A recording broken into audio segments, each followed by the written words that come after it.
Bonjour chers internautes, c'est Il Pastore pour une vidéo concernant la tour de garde édition d'études du mois de juin 2022. Comme toujours, quelques rubriques pour dévoiler ou rappeler les éléments assez habituels finalement d'arnaque, d'imposture. Commençons par la première rubrique.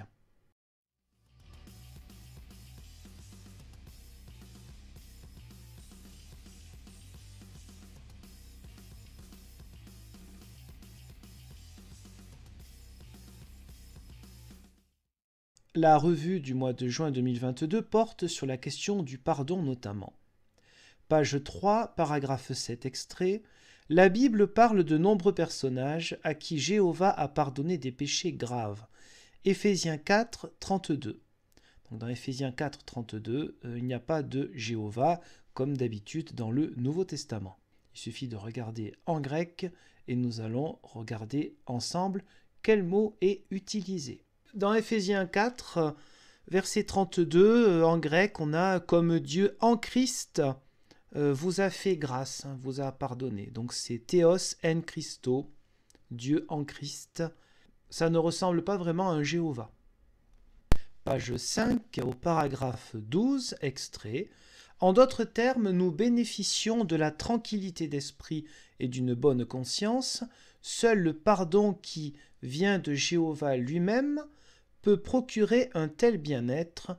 Acte 3, verset 19. Là encore, allons faire un tour dans le Nouveau Testament. Dans Acte 3, 19, mais même en poursuivant la phrase en grec, en 19, nous n'avons pas de nom divin. Au verset 20, on a to kuriou, donc du Seigneur. Un peu plus loin, on a Christon Yesun. Un peu plus loin, au verset 21, nous avons o Théos, donc Dieu. Alors en grec, littéralement, c'est le Dieu. On ne dit pas le Dieu en français, mais c'est vrai que des fois, il y a l'article à Théos. Bref, je ne vois pas là non plus de Jéhovah dans ces quelques versets. Page 8, en sous-titre, le titre est « Jéhovah bénit ceux qui pardonnent ». Le sous-titre est une référence trafiquée de Colossiens 3, verset 13. « Tout comme Jéhovah vous a pardonné volontiers, vous devez vous pardonner volontiers ». On va voir si dans Colossiens 3, verset 13, il y a un Jéhovah quelque part. Colossiens 3, verset 13, nous avons « O Kurios » que l'on traduit normalement par « le Seigneur ». Toujours pas de Jéhovah. En fait, c'est un peu un jeu. Pour certains, c'est chercher Charlie ou trouver Charlie. Là, c'est trouver un Jéhovah dans le Nouveau Testament grec. On peut jouer à ce jeu, on est sûr de ne jamais le trouver. Page 9, paragraphe 4, extrait. Les péchés graves doivent être signalés aux anciens. Certains de ces péchés sont mentionnés en 1 Corinthiens 6, 9 et 10. Il y a effectivement une liste de comportements peu chrétiens signalés en 1 Corinthiens dans ces versets-là au chapitre 6. Il n'est pas clair du tout que dans ce chapitre 6, il faille s'adresser précisément à des anciens qui seraient des sortes de juges. Il y a même une forme d'ironie au chapitre 6 en disant « Prenez vous-même les moins estimés parmi la communauté pour être vos juges ». Et par ailleurs, le ministère des anciens n'est pas aussi clair que ça dans le Nouveau Testament. Les frontières entre les ministères, et cela dépend aussi des lieux, des églises locales, des paroisses, les frontières entre les ministères ne sont pas encore totalement délimitées. Donc prétendre qu'il y a une exacte symétrie, si j'ose dire, entre les soi-disant anciens ou apôtres de l'époque du Nouveau Testament et les anciens d'aujourd'hui dans les congrégations des témoins de Jéhovah, c'est forcer un petit peu les choses. Il eût été aussi intéressant que les lecteurs de la Tour de Garde édition d'études aillent un petit peu plus loin aussi au verset 11 pour rappeler au nom de qui les péchés sont confessés et pardonnés. Il est question du nom du Seigneur Jésus-Christ, c'est le verset 11, et dans l'esprit de notre Dieu. Nous avons là clairement, même si le vocabulaire n'existe pas encore, mais ce n'est pas parce qu'un mot n'existe pas que sa réalité n'existe pas, nous sommes là en plein dans la Sainte Trinité qui nous permet de montrer notre péché et aussi de nous apporter le pardon. Toujours dans cette tour de garde édition d'études du mois de juin 2022, extrait du paragraphe 5, quand les anciens s'entretiennent avec le pécheur, leur objectif est de prendre sur la terre la même décision que celle qui a déjà été prise au ciel. Référence à Matthieu 18, 18, sauf que Matthieu 18, 18, ce que vous lirez sur la terre sera lié au ciel, ce que vous délirez, non pas du verbe délirer, mais du verbe délier sur la terre sera délié dans le ciel, s'adresse aux apôtres, les 12. Si les anciens sont la continuité des apôtres, d'abord toujours la même question, c'est bizarre que le Christ n'ait pas fait attention à un léger détail, lui qui est vivant, qu'il n'y a plus d'anciens entre la fin du 1er siècle et les années 1870. C'est un peu étonnant comme ça de ne pas faire attention à un léger détail d'un trou de 18 siècles. La deuxième chose, si les anciens sont les successeurs des apôtres, quel est le ministère du collège central? Si le collège central est au-dessus des anciens, cela signifierait qu'au 1er siècle, ils étaient le Christ lui-même. Extrait du paragraphe 16, il, Satan, essaie quand même d'exploiter notre peur de mourir, qui est naturelle, pour nous amener à quitter Jéhovah. Référence à la lettre aux Hébreux, chapitre 2, versets 14 et 15. Là encore, il n'est pas question, contrairement à ce que prétend ce document quelques lignes avant, il prétend que nous serions prêts à tout sacrifier, même notre amitié avec Jéhovah, car il n'est pas question de Jéhovah dans cette péricope. Juste avant le verset 14, le rédacteur de la lettre aux Hébreux reprend Ésaïe chapitre 8 verset 18, mais lui le traduit en grec en terminant par « ô théos », Dieu. Toujours pas question d'un Yehowa ou Jéhovah, lui il dit simplement Dieu.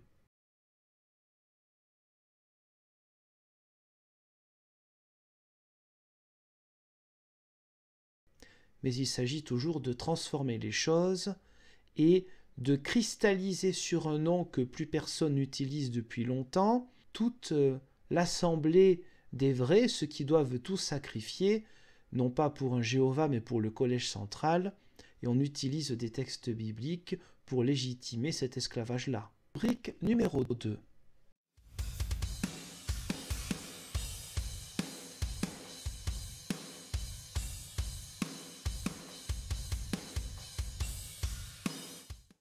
À la page 25, écoutons un extrait du numéro 18. Le monde dans lequel nous vivons va de mal en pis. 2 Timothée 3, verset 13. Et Satan va continuer de mettre à l'épreuve les serviteurs de Dieu. Alors d'abord, le fait que le monde aille de mal en pis, fondé sur 2 Timothée 3, 13, c'est hors contexte, car Paul exhorte Timothée à faire attention à ceux qui perdurent dans le mal au sein de l'Église, mais cela est très contextuel.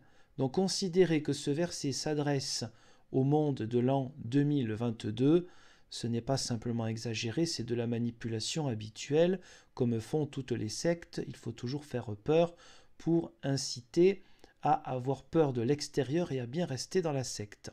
Cela permet aussi, une fois de plus, de faire un amalgame, une sorte de fusion entre les grands personnages bibliques du 1er siècle, les grands serviteurs de Dieu, et les serviteurs de Dieu que seraient les témoins de Jéhovah aujourd'hui, oubliant une période de brouillard, de grisaille de plus de 18 siècles, comme s'il n'y avait jamais eu des serviteurs de Dieu pendant les 18 siècles où n'existent pas les témoins de Jéhovah. Rubrique numéro 3.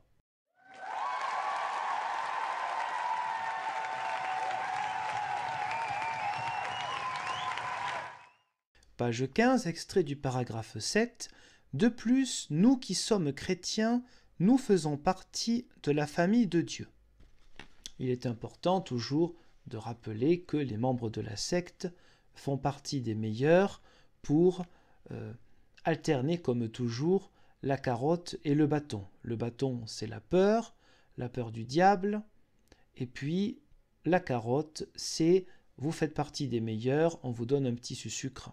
Page 18, extrait du numéro 16. Dans d'autres cas, Satan va profiter d'une situation où notre vie est en danger pour nous amener à faire des compromissions. Par exemple, des médecins ou des proches peuvent nous pousser à accepter une transfusion de sang, ce qui reviendrait à désobéir à la loi de Dieu. Donc il faut savoir qu'avec les publications La Tour de Garde, édition d'études, les thèmes sont toujours les mêmes, mais pas tous condensés dans une seule tour de garde. Si l'on prend sur 5-6 tours de garde édition d'études, je précise, pas les tours de garde qui sont données aux non-témoins de Jéhovah, je parle toujours de l'édition d'études. Donc entre guillemets en interne, sur 5-6 tours de garde, donc en 5-6 mois, tous les sujets ont été abordés, la question de la fin du monde, les questions morales, comment être un bon esclave, toujours les mêmes questions qui surgissent. Donc là, ça fait un petit moment qu'on n'a pas parlé de la transfusion de sang, ça doit faire plusieurs mois que la tour de garde édition d'études n'en a pas parlé. Nous voyons là la véritable idolâtrie, une fois de plus. Désobéir à la loi de Dieu, c'est désobéir à la loi du Collège central qui a imposé depuis l'après-guerre, car ce sont quelques années après la Deuxième Guerre mondiale seulement, que cette interdiction de transfusion sanguine a été donnée. Donc cette loi de Dieu qui a été inventée par quelques gars aux États-Unis d'Amérique et qui a fait des morts. Donc c'est une organisation criminelle sur ce plan-là que d'inciter les gens à se sacrifier pour quelques personnes qui ont des interprétations bibliques qui sont affreuses, car le but n'est pas de donner une nourriture spirituelle, mais d'enfermer les gens. Et afin d'être obéi, il faut se prendre soi-même pour les véritables représentants de la loi de Dieu. Un peu plus loin, à la page 24, extrait du paragraphe 16. Il peut arriver aujourd'hui aussi que des gens nous insultent et nous traitent comme si nous ne valions rien. Certaines personnes s'attaquent à notre réputation ou à celle de l'organisation de Jéhovah en disant contre nous ou contre elle toutes sortes de mensonges malveillants. Référence à Matthieu 5, verset 11. Alors bien sûr, s'il y a des gens qui attaquent injustement des personnes témoins de Jéhovah en leur imputant des actions qui sont fausses, cela n'est pas acceptable. Mais il y a aussi des actions qui sont tout à fait vraies et qui ont été condamnées même par la justice de nombreux pays. Si l'on veut s'amuser à citer le Nouveau Testament, d'autres sont aussi capables de le citer. Et le Christ a dit aussi que ceux qui font du mal aux plus petits, il eût mieux valu pour eux qu'on leur attachât au cou une corde et qu'ils soient au fond d'un lac ou d'une mer. Jésus ne dit pas qu'il faut tuer les gens, mais qu'il eût mieux valu pour eux qu'il n'ait pas existé ceux qui font du mal aux petits. Et faire du mal aux plus petits, ça existe aussi dans de nombreuses congrégations des témoins de Jéhovah, au vu des condamnations en Australie, en France, aux États-Unis d'Amérique et dans bien d'autres pays d'affaires reconnues telles de pédophilie, notamment par les anciens. Un peu plus loin, à la page 28, toujours dans le thème de l'idolâtrie, de plus, comme nous sommes chrétiens, nous nous intéressons sincèrement aux autres. S'intéresser aux autres avec sincérité, il y a un problème de vocabulaire. La sincérité ne comprend pas le calcul d'une manière ou d'une autre de convertir les autres. Ça, ce n'est pas de la sincérité. C'est de la robotique habituelle d'un bon esclave d'une secte. Mais bien sûr, il faut se faire croire à soi-même que nous sommes les meilleurs, toujours la carotte et le bâton, donc excès d'un côté et de l'autre. Excès sur le plan de l'identité, nous sommes les véritables chrétiens, les autres ne sont que des idolâtres. Excès de bâton, dire attention à Satan, au jour qui va arriver où ce sera la fin, avec ces deux excès qui ont besoin les uns des autres, qui se nourrissent mutuellement, comme tous les extrêmes se nourrissent, on arrive à enfermer dans une bulle les gens dans une secte. Passons justement au thème de l'enfermement, c'est le point 4.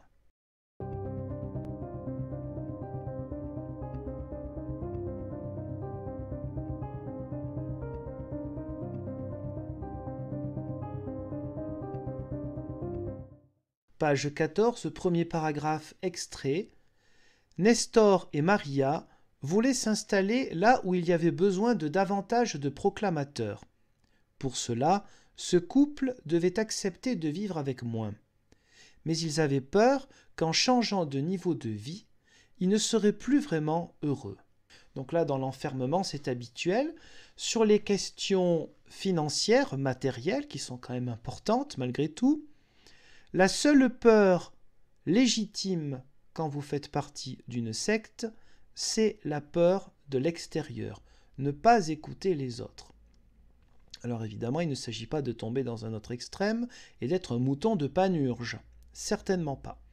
Cela dit, dans le monde extérieur à sa propre religion, il peut arriver qu'il y ait des gens qui aient aussi une forme de sagesse, un cerveau, une expérience. Ils ne sont pas complètement débiles ou complètement diaboliques. Mais ça marche quand on a un esprit assez équilibré. Ça ne fonctionne pas lorsque l'on est enfermé, écrasé par le poids d'un groupe sectaire où l'on doit se surveiller mutuellement. Rien dans ta vie privée ne peut être laissé au hasard. Ta liberté, tu la mets de côté, tu poses ton cerveau et tu écoutes uniquement ce que te disent les instructions du groupe. Un peu plus bas, Valérie a découvert qu'elle avait un cancer agressif et elle a eu beaucoup de mal à trouver un chirurgien qui accepte de l'opérer sans avoir recours au sang. On le comprend, elle avait peur de mourir. Et un peu plus loin, mais il nous faut apprendre à maîtriser nos peurs, sinon nous risquons de prendre de mauvaises décisions, voire des décisions qui affaibliront notre relation avec Jéhovah. Et c'est précisément ce que Satan veut. Donc là, on est toujours dans l'enfermement. Soit vous êtes avec Satan, soit vous êtes avec Jéhovah. Quand vous êtes avec Jéhovah, en fait, vous êtes avec son organisation. Dieu égale Collège central qui fait publier ce genre de documents. Elle avait peur de mourir, et oui, on joue sur toutes les peurs, et là, on dit qu'elle avait surtout peur de ne pas vivre éternellement dans le monde nouveau qui va arriver très bientôt. Elle avait peur de mourir d'un côté, et d'un autre côté, elle avait peur de mourir éternellement. C'est ça qui est derrière. Faites les bons choix. Votre santé, votre argent, vos projets professionnels, immobiliers, etc. Dans tout cela, votre liberté n'existe pas. Plus loin à la page 18, un extrait du paragraphe 11. Nous savons bien qu'il les a déjà utilisés au 1er siècle. Alors, c'est quoi? Ce sont les tactiques du diable. Référence à Actes des Apôtres. Donc là, nous avons l'enfermement différent. Nous avons toutes sortes d'enfermements. Nous avons l'enfermement, entre guillemets, géographique et l'enfermement historique. L'enfermement géographique, c'est créer des murs avec votre entourage qui n'est pas témoin de Jéhovah. L'enfermement historique, c'est créer des murs entre la période des apôtres et l'apparition des témoins de Jéhovah, comme si rien n'existait entre le 1er siècle et les années 1870 ou 1870, le début des étudiants de la Bible qui s'appelleront plus tard témoins de Jéhovah. C'est une autre manière d'enfermer les personnes. Il ne faut pas regarder ce qui se passe au-delà de ces murs. Il ne faut pas savoir ce qui s'est passé réellement, bien sûr, pas selon les publications des témoins de Jéhovah, entre le 2e siècle et 1870. Ce serait dangereux de savoir tout ce qui s'y est passé. Car là, on pourrait se rendre compte qu'il y a eu, tiens, bizarrement, aussi des vrais chrétiens, et de toute confession, entre le 2e et le 19e siècle, que ça a vraiment existé.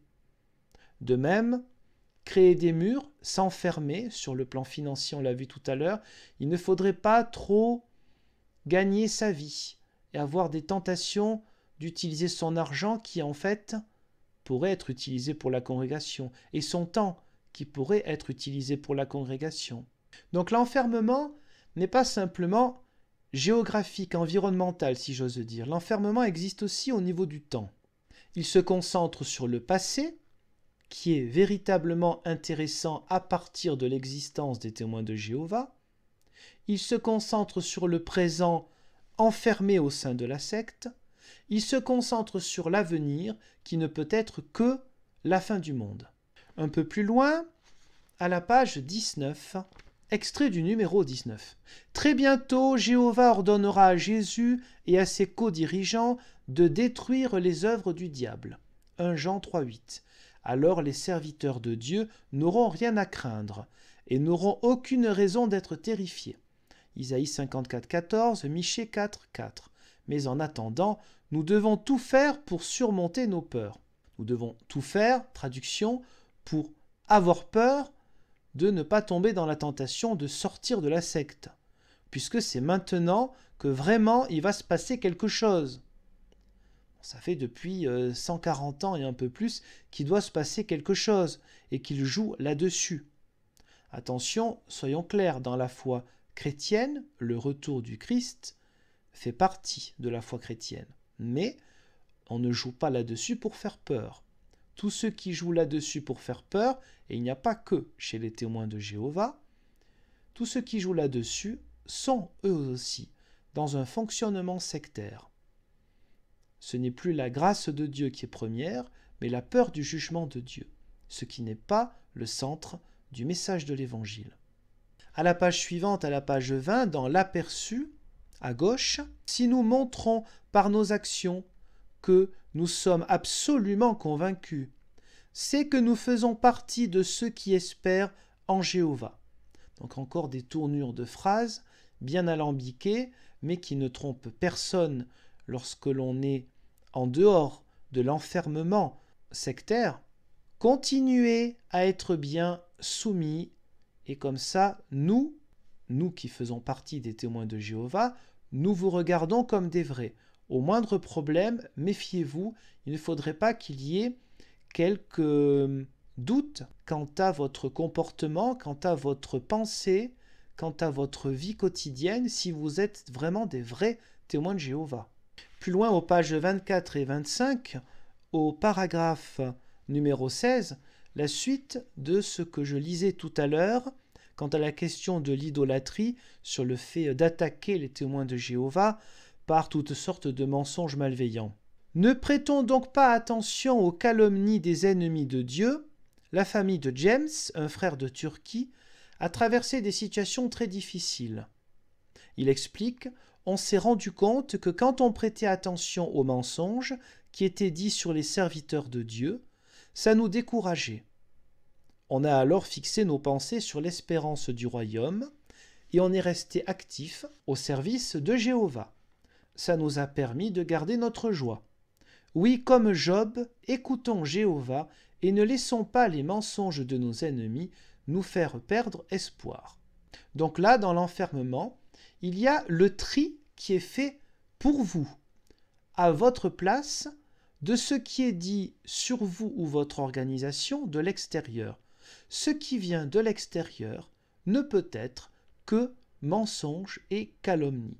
Il est impossible que des choses vraies soient dites sur l'organisation des témoins de Jéhovah.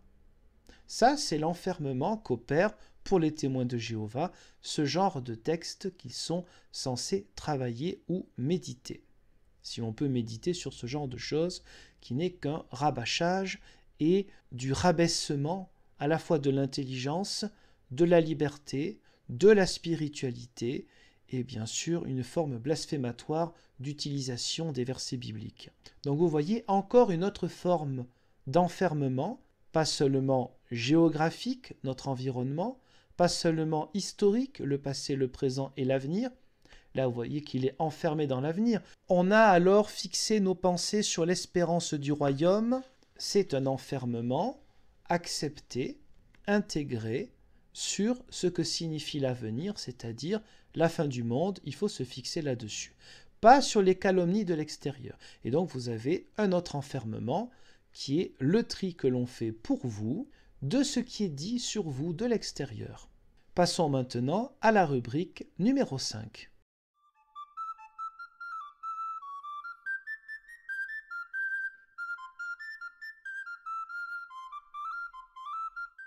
Page 16, numéro 9, avec à chaque fois lecture et petit essai de traduction en français courant.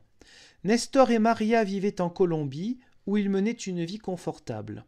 Ils racontent « On avait envie de simplifier notre vie pour étendre notre ministère, mais on avait peur de ne pas être vraiment heureux en vivant avec moins. Qu'est-ce qui les a aidés à vaincre leur peur ? Ils ont réfléchi à toutes les manières dont Jéhovah leur avait montré son amour. Certains qu'ils prendraient toujours soin d'eux, ils ont tous les deux quitté leur emploi bien payé. Ils ont vendu leur maison et ils se sont installés dans une région où il y avait besoin de davantage de proclamateurs. Ont-ils regretté leur décision ?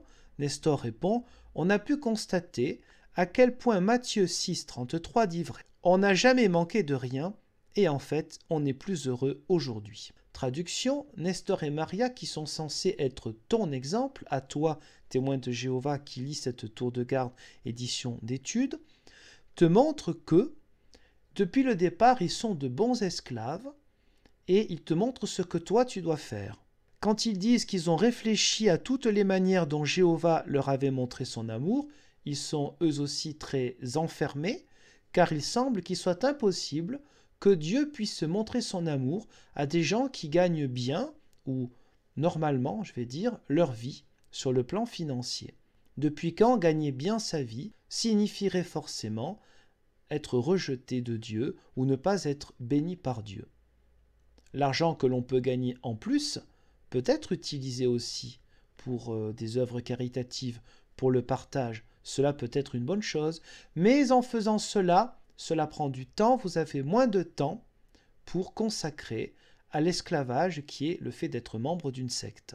Ils étaient certains qu'ils prendraient soin d'eux. Ils étaient sûrement certains que d'autres témoins de Jéhovah prendraient soin d'eux. Car il y a toujours un mélange idolâtre entre un Dieu et une organisation quand on est dans une secte. C'est la secte qui est véritablement le Dieu de ses membres. On n'a jamais manqué de rien, c'est certain, car il y a une entraide, personne ne peut le nier, une entraide importante entre les témoins de Jéhovah. Et cette entraide, elle n'est pas totalement gratuite, c'est aussi une entraide où il faut se surveiller les uns les autres et prouver qu'on est des vrais témoins de Jéhovah. Un peu plus loin, comment Satan essaie-t-il de tirer profit de notre crainte de l'homme ? Satan se sert de notre crainte de l'homme pour nous amener à faire des compromissions et à arrêter de prêcher. Traduction : si jamais vous êtes tenté parce que vous commencez à vous poser de sérieux problèmes de conscience quant à ce que vous croyez et à ce que vous transmettez, si vous êtes dans cette tentation-là, ce n'est pas vous, ce n'est pas votre esprit critique, qui de toute façon est mauvais en tant que tel, hein. C'est le diable, c'est Satan. Donc, voilà, le choix est vite fait. Est-ce que vous allez écouter Satan ou est-ce que vous allez écouter Dieu ? Petite traduction aussi, compromission et arrêtez de prêcher, non, arrêtez de rabâcher ce qu'on vous a appris par cœur. Vous n'avez pas travaillé avec votre liberté sur les textes bibliques. On vous a donné les questions et les réponses. Et prêcher, l'exercice de la prédication, c'est une définition très différente, en tout cas pour l'Église protestante, je pense pour la plupart des églises chrétiennes hein, en général, que ce qui est donné ici. Pour nous, prêcher, c'est travailler à partir des textes bibliques, en connaissant un petit peu leur contexte historique, c'est pour ça qu'il y a des pasteurs, et quand il y a des prédicateurs, ils sont formés, même s'ils ne connaissent pas forcément l'hébreu et le grec, on leur donne aussi des commentaires, on est là aussi pour les aiguiller, pour éviter le plus possible de s'éloigner du ou des sens d'origine, et à partir des textes et de leur contexte, essayer de voir et de transmettre comment cette parole vivante de Dieu à l'époque est tout autant une parole vivante pour nous aujourd'hui. Ça n'a rien à voir avec rabâcher ce que d'autres ont dit et ont pensé et vous mâchent comme travail. Page 17, extrait du paragraphe 12. Mais comment réagirions-nous si les membres de notre famille coupaient tout lien avec nous à cause de nos nouvelles croyances ? Non, ce n'est pas à cause de nos nouvelles croyances qu'ils pourraient couper avec nous ou qu'ils réagiraient sans doute mal, c'est du fait que peut-être une partie d'entre eux est au courant que vous êtes en train de rentrer dans une secte qui va vous broyer et qui va séparer la famille. Mais passons maintenant aux divers.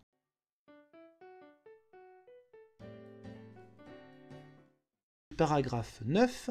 Il est pleinement conscient, donc le Dieu Jéhovah, de tout ce qui influence nos actions.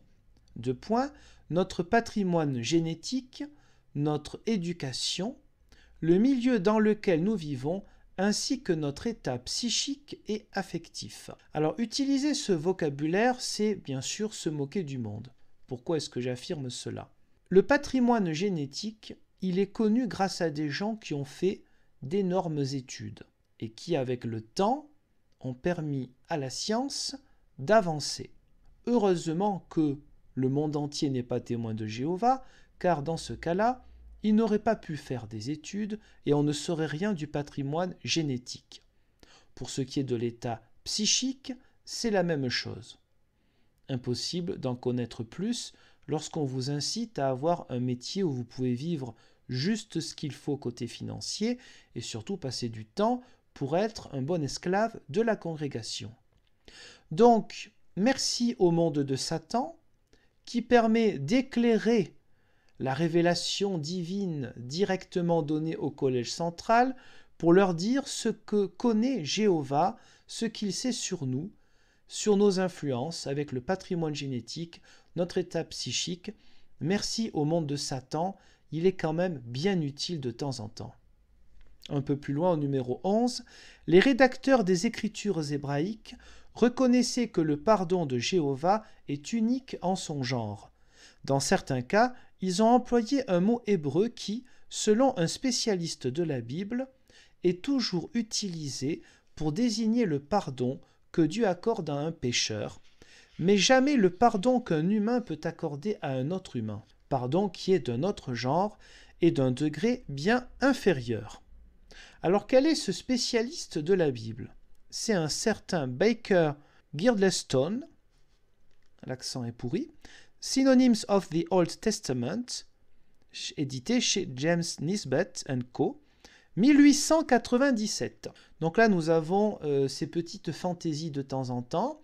C'est là encore, merci au monde de Satan, puisque ce monsieur qui a édité en 1897 était un théologien anglican, donc un affreux trinitaire.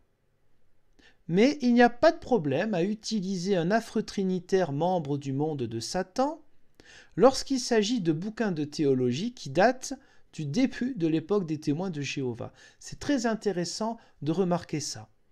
Pourquoi? À quel degré? Quels sont les critères d'utilisation de ce qui vient du monde de Satan pour donner des arguments à votre propre doctrine qui normalement n'a rien à voir avec le monde de Satan? Sinon, elle est un petit peu entachée. Donc là, non seulement on peut avoir un côté comique, mais c'est encore plus grave, parce que c'est se moquer, j'ai envie de dire presque ouvertement, des témoins de Jéhovah, de la part de ceux qui sont en haut, qui font éditer ce genre de texte. C'est leur dire, regardez, on utilise qui on veut, on peut vous faire croire ce qu'on veut, que ça vienne de chez nous ou même de l'extérieur, de toute façon, vous n'avez rien à dire, puisque nous, on sait ce qui est vrai.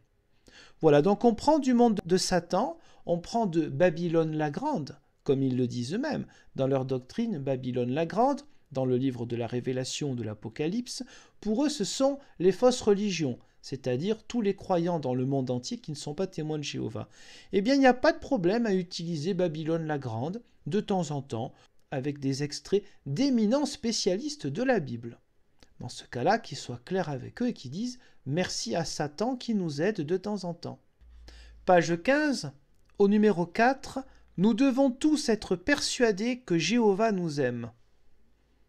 Alors, pour ceux qui considéreraient que la congrégation, la religion des témoins de Jéhovah, après tout, c'est une spiritualité comme les autres, je vous invite à utiliser votre esprit critique et votre fibre autant artistique que spirituelle. Lorsque vous entendez ce genre de phrase, nous devons tous être persuadés que Jéhovah nous aime, quelle haute spiritualité cela révèle. Je mets en parallèle cela avec un extrait page 19, précisément au paragraphe 20. Il nous faut continuer de renforcer notre conviction que Jéhovah nous aime et veut nous protéger. Analysez bien le vocabulaire. Il faut renforcer, conviction, veut nous protéger. Donc nous sommes vraiment dans l'insistance, ce qui est assez habituel dans la tour de garde édition d'études. Page 27, extrait. Quel effet positif la bonté de son enseignante a-t-elle eu? Donc c'est un témoignage.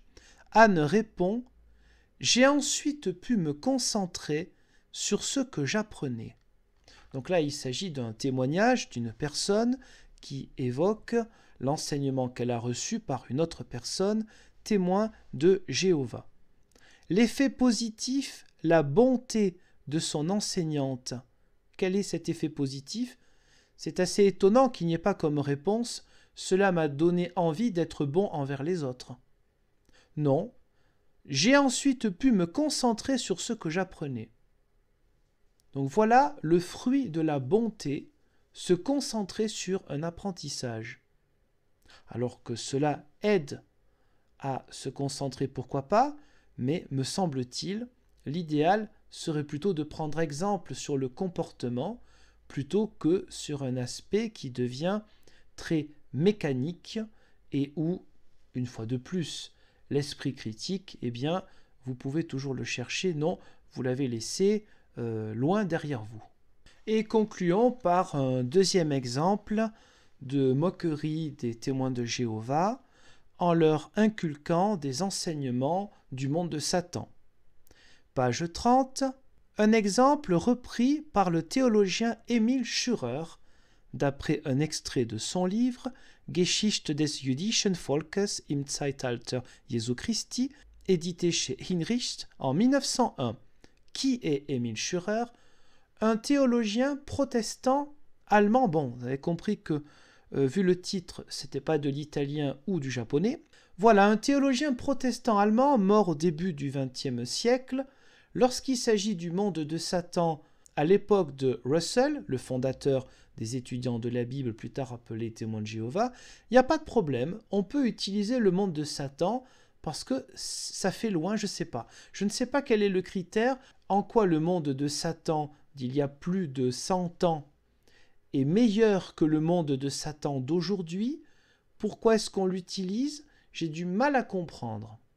Après, je ne sais pas non plus si c'est un oubli du collège central de ceux qui éditent ce document ou s'ils font des paris entre eux pour savoir est-ce qu'un jour un témoin de Jéhovah va leur écrire en leur disant « Écoutez, je ne comprends pas vraiment pourquoi vous utilisez le monde de Satan ». Est-ce qu'ils le font exprès? Je ne sais pas s'ils font un pari ou des blagues entre eux, mais le simple mot théologien, utiliser ce terme théologien, quand on sait la haine avec laquelle ce mot est utilisé par Russell et Rutherford dans les livres, notamment du début, cela ne manque pas de piquant d'utiliser ce terme, a priori dans notre contexte là, positif. C'est une citation, et utiliser donc le monde de Satan de manière positive. Voilà, je vous laisse sur ce petit divers, en espérant que cela ait pu contribuer à votre réflexion et aiguiser toujours plus votre esprit critique et, si vous partagez la foi chrétienne, d'avoir aussi un petit peu d'arguments peut-être utiles dans les discussions que vous avez avec les autres à ce sujet, les témoins de Jéhovah, pour éviter de tomber ou de retomber dans la naïveté de beaucoup de personnes qui prennent cela simplement pour une religion ou nouvelle religion parmi tant d'autres. Quand on s'intéresse à un sujet, si l'on prétend dire quelque chose sur un sujet, encore faut-il le connaître. C'est pourquoi j'étudie, tant que faire se peut, et dans un temps libre, un temps personnel, ce genre de texte pour apporter des petits éléments qui peut-être seront utiles. Je vous remercie pour certains pour votre fidélité et pour l'intérêt que vous pouvez porter à ce genre de vidéos, peut-être aussi à les partager autour de vous. Je vous remercie donc et je vous dis, Dieu voulant, à une prochaine. Au revoir.